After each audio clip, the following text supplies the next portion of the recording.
नमस्ते, आप सभी का स्वागत है श्री आष्ट्र वास्तु के चैनल में। आज हमारे साथ एक बहुत ही खास मेहमान आए हैं। मैं आपको इंट्रोड्यूस करती हूँ डॉक्टर लाला इंदू राठी के साथ। वो आयुर्वेदा के डॉक्टर है। नमस्ते डॉक्टर साहब। Thank you. तो डॉक्टर साहब, आज हमारे पास कुछ क्वेश्चंस है आपके लिए आयुर्वेदा के ऊपर। तो मेरा पहला क्वेश्चन है, आयुर्वेदा क्या होता है? देखिए, आयुर्वेदा जो है ना वो दो सेंटेंस से बना हुआ है। एक है आयु और एक है वेदा, राइट। आयुर्वेदा का मतलब है लाइफ और साइंस। आयु का मतलब लाइफ होता है, वेदा का मतलब साइंस होता है। जो जिसमें आपका लाइफ के विषय में पूरा आयु का लाइफ मतलब होल लाइफ का कैसे मेंटेन होता है उसके बारे में जिसमें चर्चा किया जाता है उसको ही आयुर्वेदा कहते हैं। बहुत सिंपल सा चीज़ है आयुर्वेदा, आयुर और लाइफ जिसमें पूरा कंप्लीटली वर्णन है उसको हम आयुर्वेदा कहते हैं। ठीक है, तो ये होती है आयुर्वेदा। आगे बढ़ते हैं हमारे दूसरे प्रश्न में कि आयुर्वेदा का हमारी जिंदगी में क्या महत्व होता है और कैसे। देखिए, मैं जैसे अभी आपको बताया आयुर्वेदा मतलब लाइफ साइंस होता है।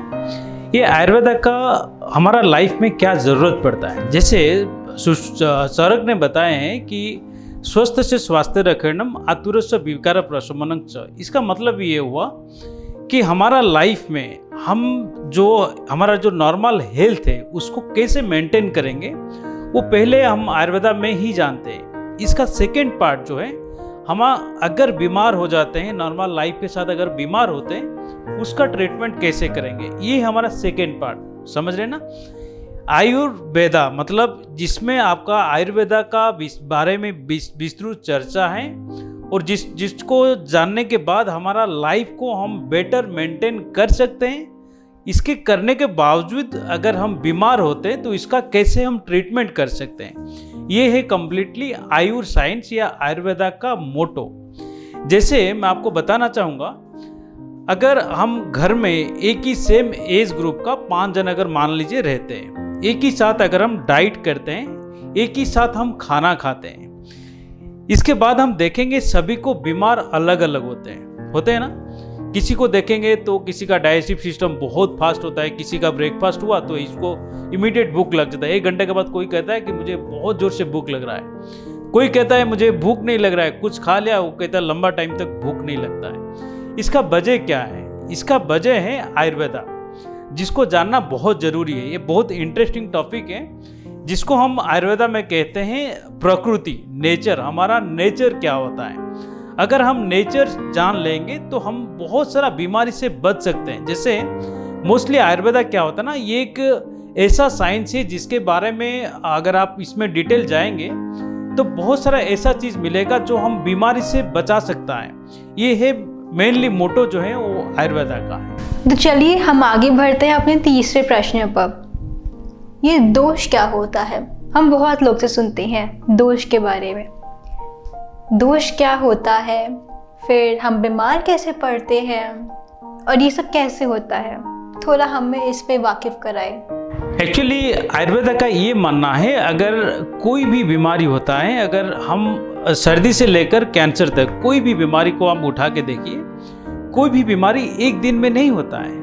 आप नोटिस कर लीजिए, कोई भी बीमारी आपको देखिए एक दिन में नहीं हुआ। ओवरनाइट कोई बीमारी नहीं हो गया। ओवरनाइट किसी को डायबिटिक नहीं होता है, ओवरनाइट किसी को हाइपरटेंशन नहीं होता है। ये बीमारी के पीछे बहुत सारा कारण रहता है जिसको आयुर्वेदा में कहते हैं दोष। जब इनबैलेंस होता है देन शरीर के अंदर कुछ ना कुछ बीमारी आता है, जिसको हम ये अगर जब बाहर आ जाता है तो हमको तकलीफ होता है, जिसको हम कहते हैं कि हम बीमार हो गए।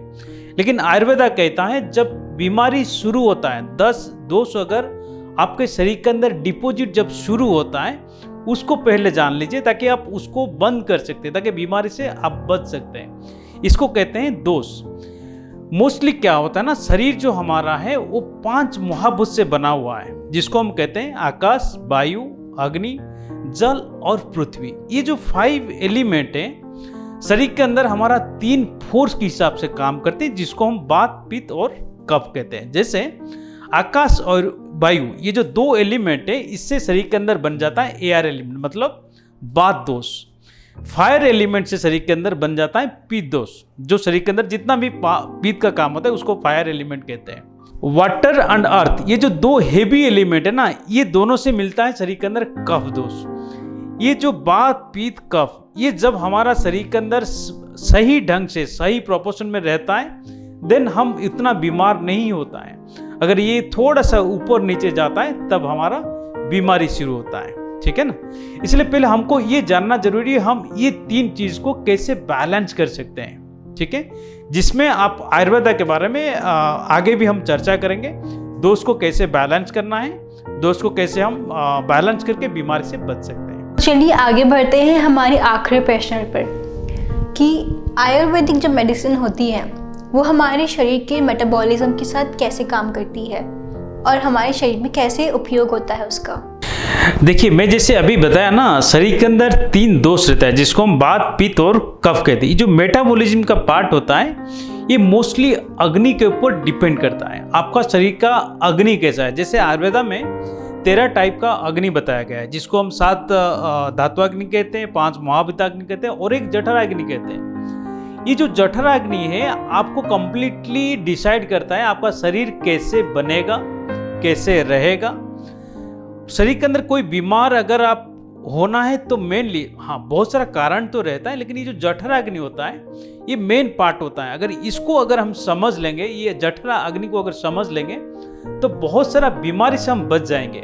जैसे आप देखेंगे कोई आदमी बहुत सारा खाना खा रहा है, वो कह रहा है कि सर मैं मिनरल्स खा रहा हूँ, विटामिन्स ले रहा हूँ, फैट ले रहा हूँ, सब कुछ सही ढंग से एक बैलेंस डाइट लेता है, इसके बावजूद भी उसका शरीर में हेल्थ सही ढंग से नहीं बनता है। नोटिस किए ना, ऐसा होता है।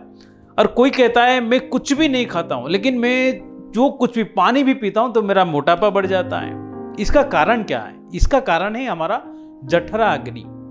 अगर जठराग्नि को अगर हम सही कर लेंगे तो हमारा शरीर के अंदर 7 धातु रहता है, जिसको हम कहते हैं रस, रक्त, मांस, मेद, अस्थि, मज्जा, शुक्र। इसके बाद जो अष्टम धातु होता है उसको हम ऊर्जा कहते हैं या ओजो कहते हैं। ये 7 धातु अगर सही ढंग से पोषण सही हो जाता है देन बीमारी बहुत सारा कम हो जाता है। जैसे कोई भी अगर हम डाइट लेते हैं, खाना खाते हैं, तो कंप्लीटली ऑब्जर्व नहीं होता है शरीर के अंदर, वो 2 पार्ट में डिवाइडेड हो जाता है, जिसको हम एक सार भाग कहते हैं और एक कीट भाग कहते हैं। सार भाग जो होता है ना वो शरीर के अंदर कंप्लीटली यूटिलाइज होता है, जो आपका रस, रक्त, मांस, मेद, अस्थि, मज्जा और शुक्र बनता है।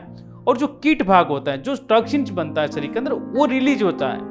वो रिलीज होने का तरीका बहुत सारा होता है, जो मेनली 3 टाइप का होता है। एक तो स्वेट में आ सकता है, एक तो स्टूल में आ सकता है, एक आपका यूरिन में आ सकता है।